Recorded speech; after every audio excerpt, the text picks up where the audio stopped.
이번 주에 제가 아는 한 지인 목사님이 SNS에 글 하나를 올리셨는데 그 글을 읽다 보니까 참 많은 공감이 되는 거예요. 그래서 이번 주 말씀을 준비하면서 그 공감이 되는 글을 성도님들에게 좀 나누고 싶다는 생각으로 제가 좀 적어왔습니다. 잘 들어보세요.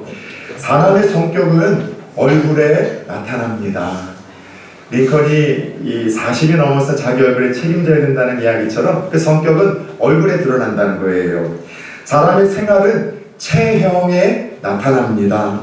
사람의 본심은 그 사람의 행동에 드러납니다. 사람의 청결함은 손톱과 머리에서 드러납니다. 배려는 먹는 방법에서 나타납니다. 마음의 심은 목소리에서 나타납니다. 스트레스는 피부에서 나타납니다. 차분하지 못함은 떠는 다리에서 나타납니다. 그 사람의 인간성은 약자에 대한 태도에서 나타납니다. 한 사람이 가지고 있는 참된 믿음은 고난에 대한 태도에서 드러납니다. 여러 이야기 중에 목사이다 보니 한 사람이 가지고 있는 믿음이 무엇에서 나타난다고요? 고난에 대한 태도에서 나타난다는 이 이야기에 더 많은 공감이 되는 거예요. 사실 그렇잖아요. 한 사람이 가지고 있는 신앙의 진위 여부와 성숙 여부를 우리가 어찌 알겠습니까? 그러나 예수를 똑같이 믿는다고 하지만 그에게 찾아오는 핍박과 고난 앞에서 그가 어떤 반응과 태도를 보이냐에 따라 저 사람이 믿음이 있구나, 저 믿음이 참 깊고 혹은 였구나, 우리가 진위 여부와 성숙 여부를 진단하는 것 아니겠습니까? 그런 의미에서 오늘 함께 읽었었던 본문에서도 우리는요, 시작되는 핍박과 고난 앞에서 진짜 믿음이 무엇인지를 우리들에게 보여주는 감동스러운 공동체와 사도들을 좀 만나게 됩니다. 오늘 함께 읽었던 본문은 그동안 나누었던 이야기들의 연속성에 놓여 있어요. 두 사도 베드로와 요한이 하나님의 성전에 예배를 드리러 올라가다가 성전 미문에 날 때부터 안진뱅이로 태어난 한 장애인 거지를 예수의 이름으로 일으켜서 치료합니다. 그 놀라운 그 현장에 수많은 사람들이 모였을 때 이 사도들은 예수 그리스도의 십자가의 죽음의 의미, 부활의 의미, 또 예수 그리스도만이 유일한 구원자 되심을 메시지를 선포했는데, 문제는 그 예수 그리스도를 이 구주로 선포하는 메시지의 내용을 종교 지도자들이 듣고 심히 싫어했습니다. 결국 이 종교 지도자들은 이 두 사도를 잡아다가 산헤드린 공회원에 넘겼고, 그렇게 그 공회원에서 두 사도는 신문을 받게 됩니다. 종교 지도자들이 단도직업적으로 묻습니다. 너희가 누구의 권세로, 누구의 이름으로, 누구의 허락으로 이와 같은 일을 하느냐?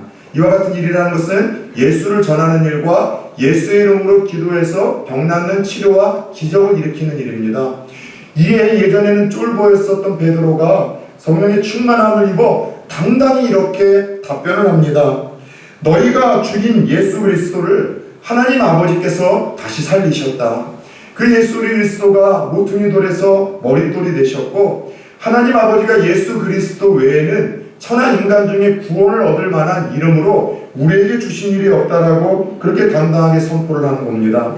결국 신기가 언짢았던 이 산헤드린 공회원에서 두 사도를 죽이고 싶었었지만 명분이 없었습니다. 또 하나의 큰 이유 중에 하나는 두 사도들이 그렇게 항변을 하는 그 옆에 그 기적의 주인공, 바로 수십 년 동안 그렇게 여러분들 날 때부터 장애인으로 있었던 네가 치료를 받고 일어나 함께 서 있는 그 증거 때문에 더 이상 손대지 못하고 두 사도를 풀어줘야만 하는 상황에 이르렀습니다. 그런데 이 산헤드린 공회원에서 두 사도를 풀어주면서 아주 심각한 위협을 하며 풀어주는 겁니다. 내가 너희들을 풀어주지만 다시는, 따라서 해봅시다. 예수의 이름으로 말하지 말고 가르치지도 말라. 공개적인 협박을 하고 위협을 하는 거예요. 풀어주기는 풀어주지만 다시는 너희가 예수의 이름으로 이와 같이 말하지도 말고 가르치지도 말고 신변 능력도 풀지 말라는 것입니다. 만약 이것을 어길 시에는 너희들 알지? 너희 스승 예수가 죽었던 것처럼 너희도 직업 잃을 수 있고, 너희도 유대 사회에서 추방당할 수 있고, 너희도 그렇게 끝날 수 있으니까 한마디로 조심하라는 여러분 심각한 협박이었었습니다. 자, 예수님에게도 이렇게 여러분들 사형 언도를 내리고 죽였었던 산헤드린의 이 경고와 협박은 사도들과 이 교회에는 어마어마한 위압감과 두려움을 아마 안겨주었을 것입니다. 이처럼 승승장구하고 부흥을 하던 초대 교회와 성도들에게 뜻하지 않은 핍박의 바람이 불기 시작을 한 것입니다. 그런데 저는 오늘 승승장구하며 부흥하던 초대 교회에 이렇게 말도 안 되는 핍박의 바람이 불었던 이 장면을 묵상을 하면서 오늘 이 시대에도 조금 격이 다를 뿐 비슷한 일들이 끊임없이 벌어지고 있는 시대 속에서 교회와 성도들이 살고 있지 않는가 생각을 해보았어요. 오늘 이 시대에도 세상은요, 모든 채널들을 통해서 오늘 성도들과 교회들을 향하여 이런 유혹 혹은 회의, 협박을 하고 있습니다. 너희가 교회를 다니는 것은 막진 않겠다. 그러나 교회를 다니지만 예수를 믿지는 말아라. 교회를 다니는 것은 좋지만 예수 그리스도를 구원자라고 고백하지 말아라. 교회를 다니는 것은 좋지만 예수 그리스도의 삶을 따르거나 그를 쫓지 마라. 교회를 다니는 것은 좋다. 예수 그리스도의 삶의 모습이 너희들에게 나타나서는 안 된다. 교회를 다니는 건 좋다. 예수 그리스도만이 구원자라든가 그분을 통해서만 천국을 갈 수 있다라는 구태의연한 얘기는 하지 말라라고 TV를 통해서 혹은 여러분들 지식인들을 통해서 여러 가지 사회의 각종 채널들을 통해서 끊임없이 오늘날 교회와 성도들에게 그와 같은 이야기를 전해요. 만약 이것을 어길 시에는 너희들이 이 세상에서 절대로 잘 살 수 없다. 너희들이 무시당할 수밖에 없고 구태의연하고 꽉 막힌 편협한 이들이라고 너희들이 핀잔을 피할 수 없고 너희들이 성공할 수 없다. 그렇게 예수의 이름을 드러내고 전하거나 너희들이 쫓아가기 시작하면 반드시 그에 따른 불신앙에 대한 어떤 이들에게 어떠한 불이익이라든가 손해가 있을 것을 너희들이 알라. 이런 형식으로 오늘도 세상은 각종 채널들을 통하여 이 시대 교회와 성도들에게 여러분들 교회는 다니나 믿지 말고 교회는 다니나 따르거나 담지 말고 교회는 다니거나 드러내거나 전하지 말라라고 여러분 유혹과 회유와 협박을 한다는 것이죠. 여러분 그렇다면 중요한 것은 오늘 시작된 핍박 앞에서 초대교회와 성도들은 어떻게 반응하고 대처했냐는 것이죠.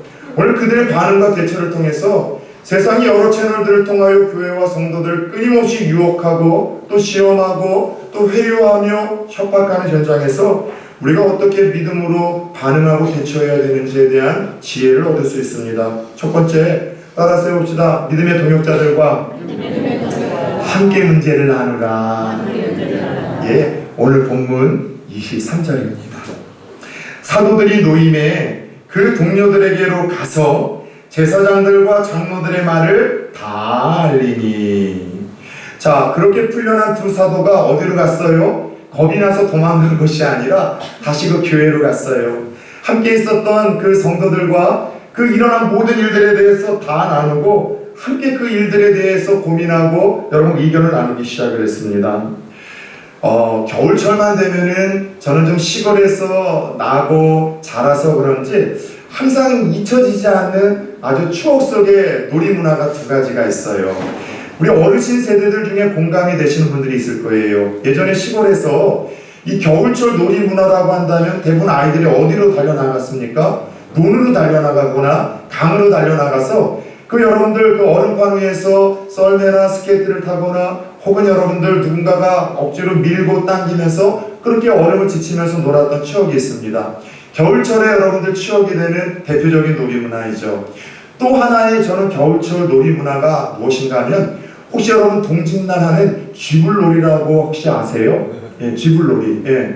이게 뭐냐면은 이상하게도 예전에 저 어렸을 때만 해도 다른 장난은 다 허용하더라도 유독 좀 이렇게 단호하게 좀 금지시켰던 이 장난이 불장난이었습니다. 불장난. 그래서 제가 어렸을 때 저희 할머니 환갑날, 요즘에는 환갑 안 하지만 예전에 했잖아요. 친척들 다 왔을 때 저보다 2살 많은 삼촌하고 뒤에 산에 불을 질러가지고서 잔치를 하다가 온 가족들이 나와서 불 껐던 추억이 지금도 있어요. 근데 유독 그 어린아이들에게 대놓고 불놀이를 할 수 있도록 허용한 날이 동짓날 쥐불놀이였었어요. 깡통 하나를 구하죠. 가장 좋은 깡통은 남양 분유에서 나온 깡통이 제일 좋습니다.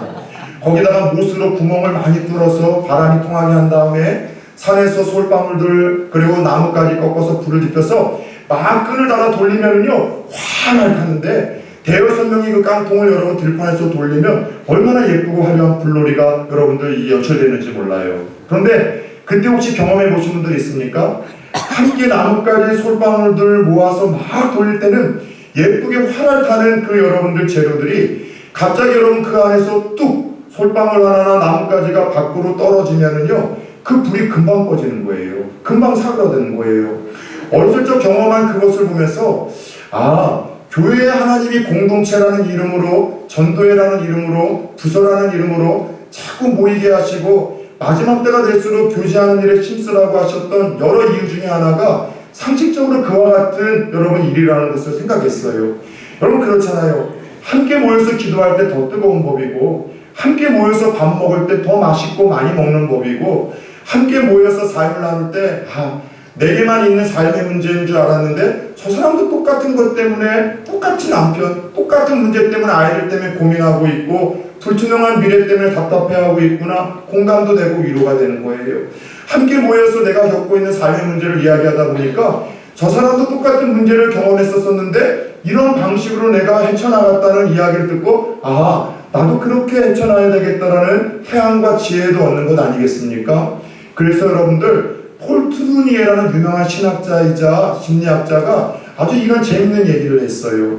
혼자서는 절대 할 수 없는 것 두 가지가 있는데 한 번만 따라서 해봅시다. 결혼과 결혼 혼자 하는 사람이 있습니까? 제정신은 아니죠. 그죠? 또 하나는 참된 여러분 신앙생활은 절대 혼자서 할 수 없대요. 예수님도 그러셨잖아요. 여러분들 히브리서 11장을 보면 마지막 때가 되면 나타나는 여러 현상 중에 하나가 여러분들 개인주의가 심각해진다는 거예요.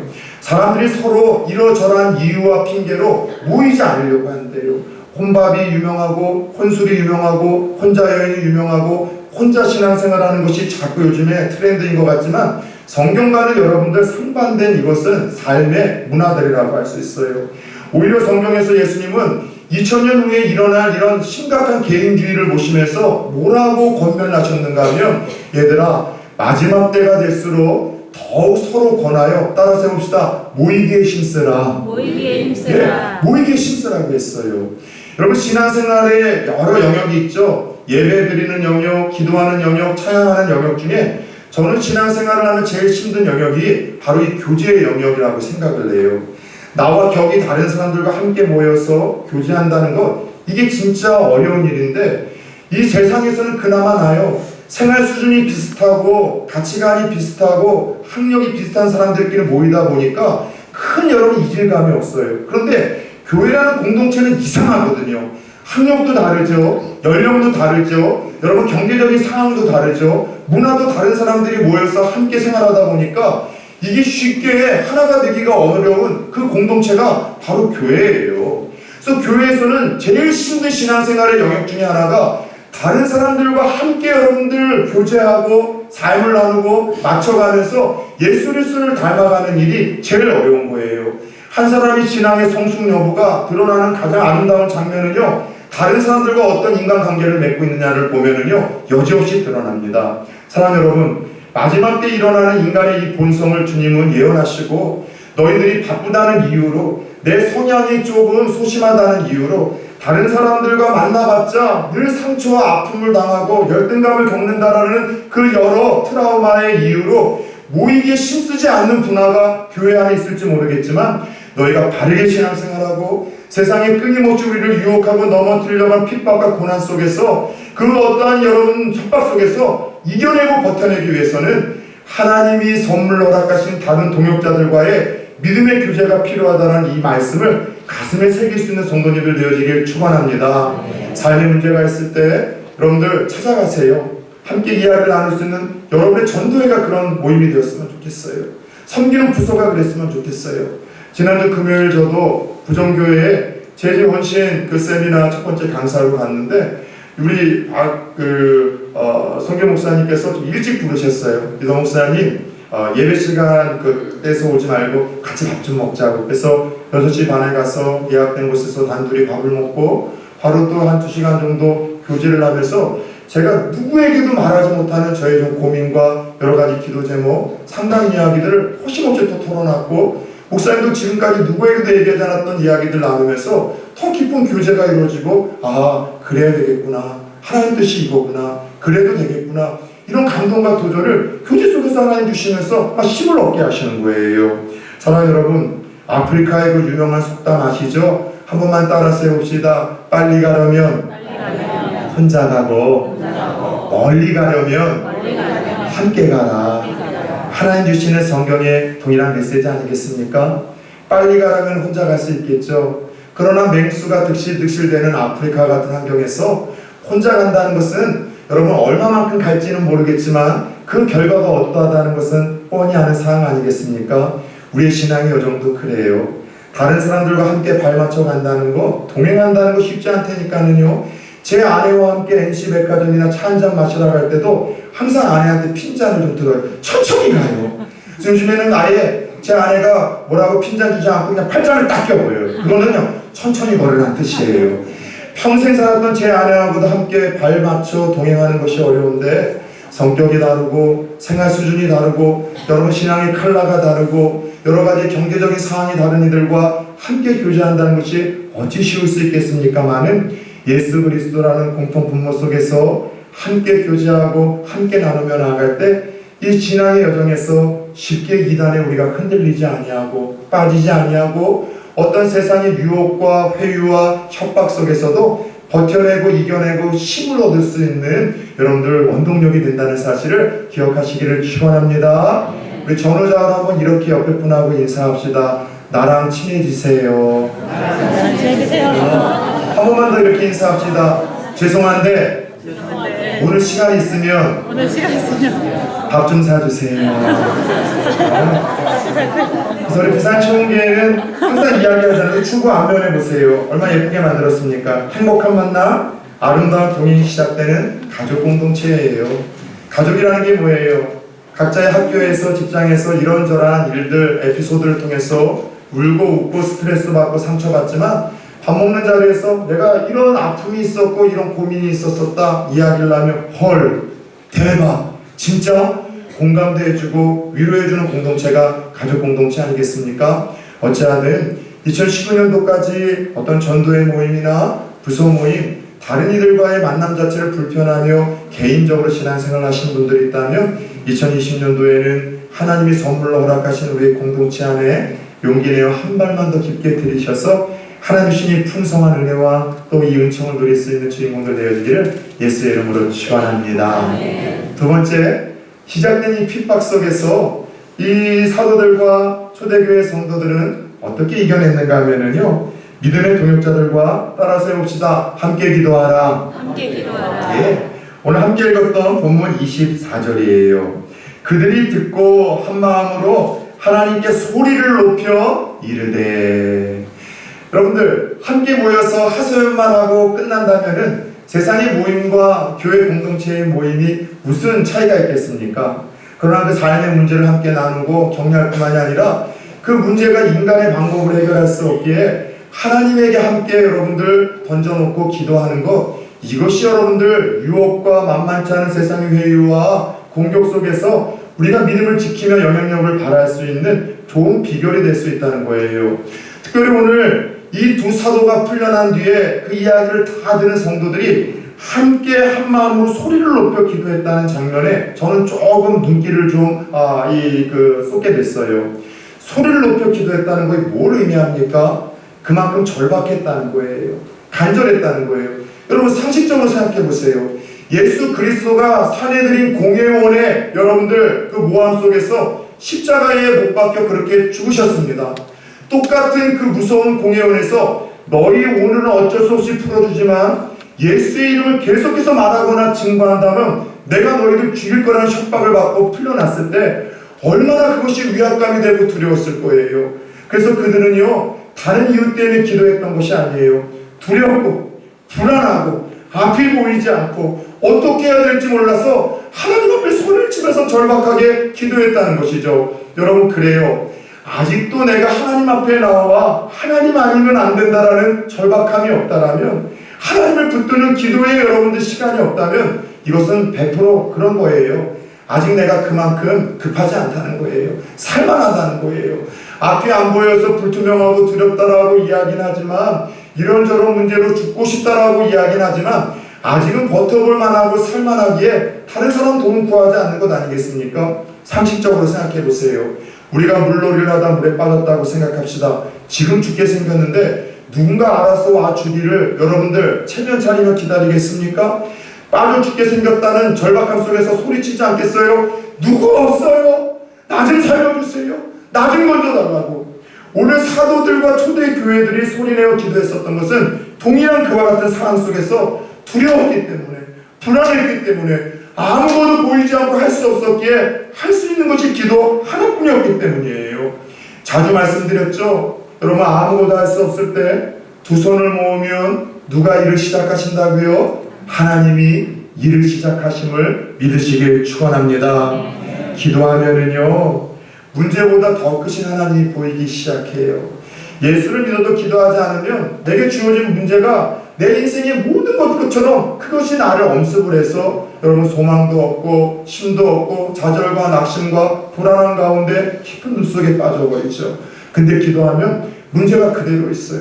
문제가 해결되지 않았음에도 불구하고 그 너머의 문제보다 더 크신 하나님이 보이기 시작하고 기대하고 소망하는 마음이 기도하는 자들에게 주어지더라는 것이죠. 그것뿐이에요. 기도하면 내게 주어진 문제를 냉철하고 객관적인 자리에서 분별을 하고 믿음의 눈으로 바라보고 해석하고 적용할 수 있는 힘을 얻게 되어져요. 예전에도 한번 여러분에게 나누었던 것처럼 MBC 그 마이 리틀 TV라는 그 예능 프로에서 김구라와 개그맨 이윤석이 나눴었던 그 대화가 저는 정말로 오랫동안 기억이 되어져요. 갑자기 이윤석이 그 삐딱한 그 김구라에게 뜬금없이 이런 이야기를 해요. 자기가 연예계를 보니까 정말 사람들에게 사랑을 받고 문제없이 오래가는 농런하는 연예인들에게는 특징이 있대요. 그러면서 언급하는 연예인들이 이영자, 또 박미수, 또 김수, 그리고 막 송은이 같은 모든 이들에게 사랑받으면서 꾸준하게 문제없이 가는 연예인들 아니겠습니까? 그래서 김구라가 뭐냐고 물어봤더니만 신앙, 믿음, 기도라는 거예요. 그래서 신앙이 없는 연예인들은 어떤 그 외로움이나 공고함 속에서 엉뚱한 것에 중독이 돼서 문제를 일으키거나 악성 댓글이나 혹은 어떤 심각한 그 이제 슬럼프에 빠졌었을 때 헤어나오지 못하는데, 신앙이 있고 믿음이 있고 기도하는, 새벽 기도하고 모여서 함께 기도하는 연예인들은 한 방에 툴툴 털고 일어나 계속해서 그 일들을 가면서 그 자리까지 오더라는 거예요. 그러면서 김구라가 평상시 갔다 왔으면 그의 캐릭터가 뭐예요? 아, 무슨 소리야! 짜증내야 될 캐릭터가 일리가 있네! 반응을 하는 거 보면서 깜짝 놀랐어요. 여러분, 기도에는 그런 은혜가 있습니다. 문제보다 하나님이 더 크게 보이게 되어지고, 내게 주어진 문제를 여러분들 냉철하고 객관적인 자리에서 바라보기 시작을 하고, 그리고 더 나아가 믿음의 눈으로 이 문제를 해석하고 힘을 얻을 수 있는 은혜가 기도에 있죠. 초대교회 성도들도 마찬가지였었어요. 그 두려움 속에서, 여러분 그 답답함 속에서 소리내어 기도하기 시작하자 하나님께서 자신들에게 찾아오는 그 핍박을 믿음의 눈으로 해석할 수 있는 지혜를 그들에게 허락을 하시더라는 거죠. 오늘 초대교회 성도들이 그렇게 죽음의 위협 속에서 하나님 앞에 올려드린 기도의 내용이 25절에서 28절까지의 말씀인데, 분석해보면 이런 기도를 드리고 있어요. 먼저 하나님이 온 세상의 주인 되심을 선포합니다. 그것은 뭐예요? 이 땅에서 일어나는 모든 일들이 누구의 손 안에 있어요? 하나님 손 안에서 벌어지고 있는 일들임을 고백하고 있는 거죠. 그것뿐이에요. 참 흥미로운 것은 성도들과 교회가 받을 핍박과 고난은 이미 예정된 일이라고 고백을 하고 있습니다. 예수 그리스도가 이 땅에 오셔서 헤롯 왕에게, 또 그리고 이 본디오 빌라도에게, 유대인들에게 평상시에 사이가 좋지 않았던 이들이었는데 예수님 죽이는 일에 있어서는 하나가 됐어요. 그래서 예수님이 그들의 그 모함과 음모 속에서 죽었던 것은 어쩌다가 몰려서 죽은 실패의 죽음이 아니라 이미 수천 년 전부터 약속된 예정된 죽음과 핍박과 고난이었던 것처럼 오늘 교회에 일어나는 성도들의 핍박과 고난도 이미 예정된 것이고, 그러나 중요한 것은 그렇게 세상 왕들의 분노와 음모가 모두 헛된 것이요 허망하게 끝날 것임을 믿음으로 기도하면서 여러분 그것을 보고 해석하고 선포하기 시작을 하더라는 것이죠. 예수님도 그런 이야기 하지 아니하셨습니까? 자신을 핍박하고 죽였던 그 세상이 여지없이 예수 그리스도를 따르는 교회와 성도들을 이후로도 계속해서 핍박할 것을 예수님은 예언하셨습니다. 대표적으로 마태복음 10장 22절에서 이런 말씀을 들려주셨어요. 너희가 내 이름으로 말미암아 모든 사람에게 미움을 받을 것이니라. 너희라는 것은 제자들과 더불어 이 시대의 교회 성도들 뜻하죠. 누구의 이름으로? 예수의 이름 전하고 믿고 따르는 것 때문에 모든 사람들에게 앞으로도 미움받게 될 것인데, 따라서 해봅시다. 끝까지 견디는 자는 구원을 받으리라. 예? 여러분 잘 분별하셔야 돼요. 오늘 한국교회와 성도들과 저 같은 목사가 제대로 못 살아서 세상으로부터 욕을 먹고 미움받는다고도 이야기를 하지만, 이게 맞는 이야기도이지만 틀린 이야기는 아니지만 다 맞는 얘기는 아니에요. 초대교회를 일컫는 두 가지 여러분들 이 말씀은 칭찬과 핍박이었었습니다. 초대교회는 누구보다도 예수님처럼 사랑하고 베풀고 나누고 겸손했음에도 불구하고 핍박을 받았어요. 미움을 받았어요. 왜냐하면 소속이 다르기 때문이에요. 오늘날도 한국교회와 성도들은 아무리 바르게 살고 깨끗하게 살고 선하게 살아도 그렇지 못하는 것을 충격적으로 강조하며 가르치기 위해서 쓰기는 하지만, 그렇다고 해서 세상은요 교회를 여러분들 성도들을 믿거나 축복하지 아니에요. 여러분 어쩔 수 없이 핍박합니다. 고난을 줍니다. 왜냐하면 소속이 다르기 때문이에요. 가치관이 다르기 때문이에요. 추구하는 것이 다르기 때문이라는 것이죠. 그래서 성도들에게 찾아오는 모든 핍박과 고난은요 절대 낯선 것이 아니에요. 오히려 예수를 잘 믿을수록 교회만 다니면서 세상과 타협을 한다면 그 핍박과 고난이 오지 않습니다. 그러나 교회를 다니지만 내가 예수를 나의 구주로 믿고, 교회를 다니면서도 예수 그리스도를 닮아가고 예수 그리스도를 쫓아가고 예수 그리스도의 뜻을 내 학교와 직장과 믿지 않는 사람들과의 관계 속에서 펼쳐가기 시작할 때 응당 쫓아오는 것이 핍박과 고난이라고 이야기를 하고 있어요. 여러분 5년 10년 예수를 믿었음에도 불구하고 학교에서 아무런 핍박이 없습니까? 직장에서 아무런 고난이 없습니까? 믿지 않는 사람들이 모여도 여러분들에 대해서 한 번도 비난을 하지 않습니까? 두 가지 중에 하나예요. 예수님도 못하셨던 것을 여러분이 하셨거나, 아니면 여러분들이 적당하게 타협을 하면서 살아가고 있다는 것이죠. 저는 적어도 예수 믿은 지 5년 10년 정도 된다면요, 여러분 예수 그리스도 때문에, 하나님 나라 때문에 학교와 직장과 믿지 않는 가족들에게 여러분 좀 이런 핍박을 당했다라는 좀 삶의 분장과 간증거리가 넘쳐나야 된다고 생각합니다. 목사님, 내가 학교에서 내가 주일 성수에 힘쓰고 깨끗하게 살고 정직하게 살려다 보니까 친구들에게 이런 왕따와 이런 소리를 들었습니다. 내가 직장에서 남들보다 더 열심히 하고 상사의 뜻을 따르고 내가 불의와 타협하지 않았더니만 너만 세상 그렇게 사냐고 하면서 세상으로부터, 직장 동료로부터 내가 이런 욕과 내가 이런 비난을 당했습니다. 믿지 않는 가족들에게 하나님과 예수 그리스도 앞에 외에는 절할 수 없다라는 믿음의 고백을 했더니 그들에게 이 되먹지 못한 놈이라는 불효자라는 그런 말도 안 되는 핍박을 당했습니다. 적어도 예수 믿은 지 수년 수십 년 된 사람이라면 의를 위해서 핍박을 받은 신앙의 분장들이 몇은 좀 달려야 되는 것 아니겠습니까? 분명한 것은 여러분들 오늘 이 핍박을 받고 고난 속에 놓여 있었던 이 초대교회 성도들의 기도 내용이 참 우리를 감동시킨다는 거예요. 상식적으로 생명의 위협과 협박을 받는 상황 속에서 저와 여러분들이 하나님 앞에 기도를 한다면 어떤 기도를 드리겠습니까? 하나님, 이 핍박과 고난이 사라지게 해주세요. 하나님, 나에게 아픔과 고난을 주는 사람들 다 싹 쓸어 하나님 없애주세요. 인지상정 이런 기도 드리지 않겠어요? 근데 이들의 기도가 참 감동적이에요. 어떤 기도를 드리는 줄 아세요? 하나님, 핍박을 피하게 해달라는 것이 아니라, 왜요? 핍박과 고난은 의를 위해서 사는 사람들에게 당연히 찾아오는 것임을 기도하면서 하나님이 깨닫게 하셨기에 복음을 잘 전할 수 있게 해달라는 것이 그들의 기도였었어요. 무슨 소리인 줄 아세요? 내게 주어지는 고난, 핍박을 사라지게 해달라는 고난과 환난에 대한 면제권을 지금 구하고 있는 것이 아니라, 하나님, 신앙생활하고 믿음을 갖고 하나님 뜻 안에서 허용되어지는 고난과 핍박이 있다면 따라서 해봅시다. 이겨내게 해주세요. 힘을 주세요. 지혜를 주세요. 지금 그 기도를 드리고 있는 거예요. 핍박과 고난 자체가 없어졌으면 하는 기도가 아니라 하나님 뜻 안에서 내게 유익하기에 지금은 알 수 없지만 고난과 핍박과 환난이 찾아왔다면 하나님 이겨낼 수 있는 힘 좀 주세요. 내 힘으로 안 되거든요. 이것이 어떤 의미가 있는지 내 눈을 열어서 지혜를 좀 얻게 해주세요. 하나님 이것을 내가 버티고 통과할 수 있는 능력을 좀 허락하시고 내 손을 붙들어 주옵소서. 상식적으로 여러분이 하나님이라면 이런 감동스러운 기도를 드리고 있는 이들에게 왜 역사하시지 않으시겠습니까? 그리고 이들은 계속해서 기도해요. 주님, 핍박 속에서 그래도 예수 더 잘 믿게 하시고 핍박 속에서도 예수 더 힘있게 전하겠으니 예수의 이름으로 능력이 계속 나타나게 해주세요.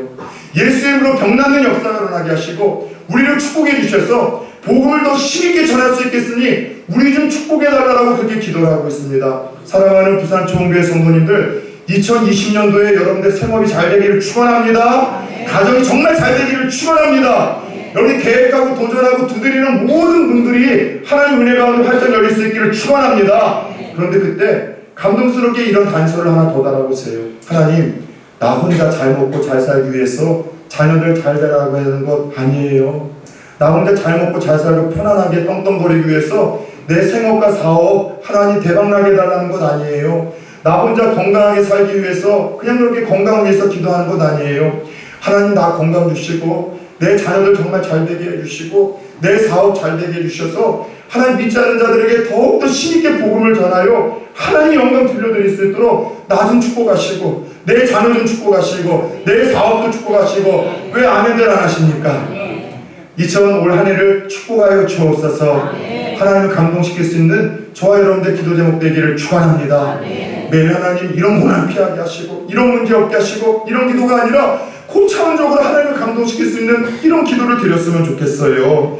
끝으로 오늘 사도들이 이런 감동스러운 기도를 하자 하나님의 마음이 움직이셨습니다. 어떤 일이 벌어졌어요? 핍박의 판을 뒤집어 엎는 역사가 일어났다는 것이죠. 31절입니다. 빌기를 다음에 모인 곳이 진동하더니 무리가 다 성령이 충만하여 담대히 하나님의 말씀을 전하니라. 누가복음을 보면 기도하는 자에게 하나님이 기도의 응답을 약속하시며 가장 좋은 것을 주시겠다고 했는데 기도하는 자에게 주시고자 약속하신 가장 좋은 게 뭔지 아세요? 따라서 해볼까요? 성령 충만함. 기도하는 자에게 하나님 약속하신 가장 좋은 것, 선한 것은 성령 충만함이에요. 성령님은 하나님의 모습입니다. 그리고 우리가 믿음대로 살 수 있도록 또 선한 삶을 살 수 있도록 우리의 마음을 감동도 주시고 때로는 우리에게 찔림도 주시고 배격해도 하시는 분이시죠. 어떤 환경 속에서도 담대한 마음을 갖게 하시고 또 기쁨과 평안함을 잃지 않게 하시는 분, 우리의 삶을 만남과 사건으로 이끌어 주시는 보이지 않는 그 하나님이 성령 하나님이신데 여러분 빌기를 다하며, 저는 이 문장도 참 멋있어요. 빌기를 다했다는 게 무슨 말인 줄 알아요? 충분히 기도했다는 거예요. 한번 기도해보고 하소연하고 일어난 것이 아니라 한번 기도의 자리에서 잠깐 기도의 자리에 앉았다가 일어나는 그 기도, 그냥 포기하는 기도가 아니라 따라서 해볼까요? 끝까지 하는 기도. 응답받을 때까지 하는 기도. 예, 그게 빌기를 다하는 기도예요. 그는 절박한 가운데 하소연하기 위해서 한번 기도하고 일어난 것이 아니라 끝장을 볼 때까지, 여러분들 하나님이 응답하실 때까지 포기하려고 기도했을 때 하나님으로부터 약속된 최고의 좋은 것, 성령 충만함. 여러분 성령의 충만함을 경험해 보셨어요? 얼굴 표정이 달라져요. 최고의 화장품은요, 성령 충만의 은혜를 경험하는 거예요. 성령 충만하면은요, 지혜가 생겨요. 생각하고 판단하는 것이 달라요. 성령 충만하면은요, 말을 하더라도요, 여러분 잘 말하는 것이 아니라 여러분들 말을 예쁘게 할 수 있어요. 감화력과 각인력과 견인력과 논리력과 하나님 말에 호소력을 주셔서 힘을 주시죠. 성령 충만하잖아요. 내게 주어진 일들을 아주 영민하고 여러분 지혜롭게 감당할 수 있는 능력이 주어집니다. 그런데 그와 같은 은혜는 거저주시는 것이 아니라 빌기를 다할 때, 충분히 기도할 때 하늘로부터 주어지는 은혜라는 것을 주님께서 우리에게 약속을 하셨어요.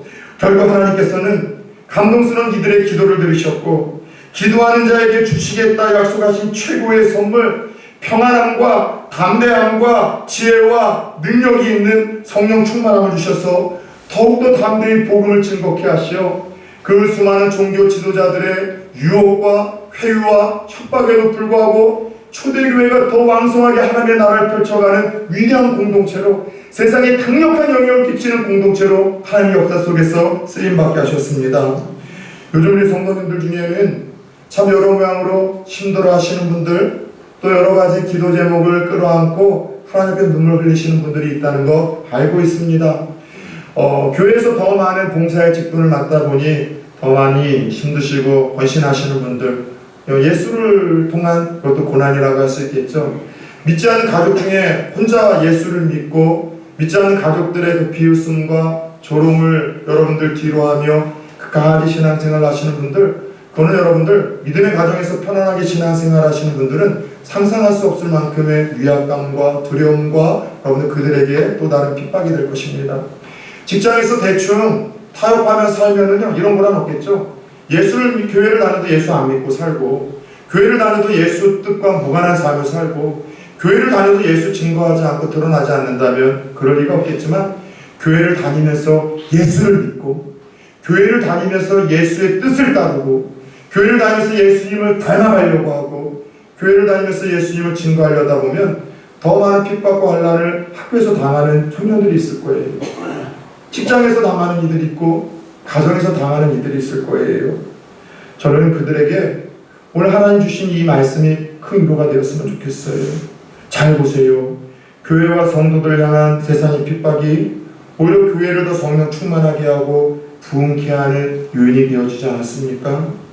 예수 믿음으로 인해서 찾아오는 고난이 있고 핍박이 있는데, 그 가운데 우리가 낙심하지 말고 끝까지 포기하지 말고 우리가 신앙을 붙들고 예수 이름 믿고 예수 따르고 닮아가고 그 이름 증거해야 될 이유가 바로 여기 있어요.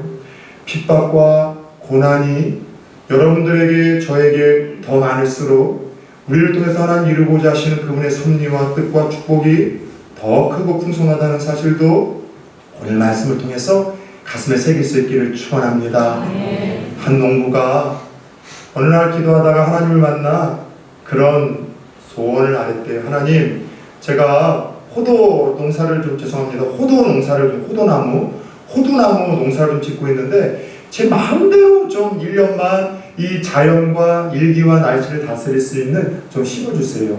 그래, 네가 한번 해봐라. 그래서 농부는 자기가 비 내리고 싶을 때 비 내리고 햇빛 쬐고 싶을 때 햇빛 쬐면서 원하는 모든 날씨를 통해서 그렇게 여러분들 호두 농사를 1년 동안 이끌어갔는데, 문제는 태풍이나 비바람이나 번개나 추위나 더위나 이런 것들은 다 여러분들 피해갔던 거죠. 1년이 지나서 이 호두들이 알알이 풍성하게 달려서 하나 떼어 먹으려고 딱 열어봤는데 호두알이 열매가 하나도 없더라는 거예요. 하나님에게 물어봤다고 합니다. 하나님, 호두가 큰데 열매가 하나도 없어. 이게 어찌된 일입니까? 그거는 자연의 일치 속에서 때로는 바람이, 가뭄이, 태풍이, 그리고 그와 같은 추위가, 그리고 더위가 호두가 열매를 풍성하게 맺는 일에서 필요한 조건이었는데 너는 그것을 다 피해갔기 때문에 열매가 없었다는 거예요. 사랑하는 여러분, 그래요. 우리에게 찾아오는 고난과 핍박은 우리의 신앙의 깊이 성숙 여부만이 아니라 우리가 하나님의 뜻을 이루고 하나님의 축복을 누리는 일에 있어서 유익한 통로와 과정이 된다는 사실을 깨닫길 축원합니다. 우리가 알거니와 하나님을 사랑하는 자, 그 뜻대로 부르심을 입은 모든 자들에게는 따라서 해봅시다. 모든 것이 합력하여 선을 이루느니라. 사랑하는 여러분, 세상은 오늘도 우리에게 예수의 이름 놓으라고 느슨하게 붙들고 따르라고, 예수의 이름을 믿지 말고 교회 다니고 예수를 따르지 말고 닮지 말고 교회 다니고 예수의 이름을 드러내거나 전하지 말고 교회를 다니라고 유혹, 회유, 협박을 합니다. 그렇지 않으면 이 세상에서 성공할 수 없고 수많은 불이익과 손해를 보을 수밖에 없을 거라고 그렇게 유혹, 회유, 협박을 합니다.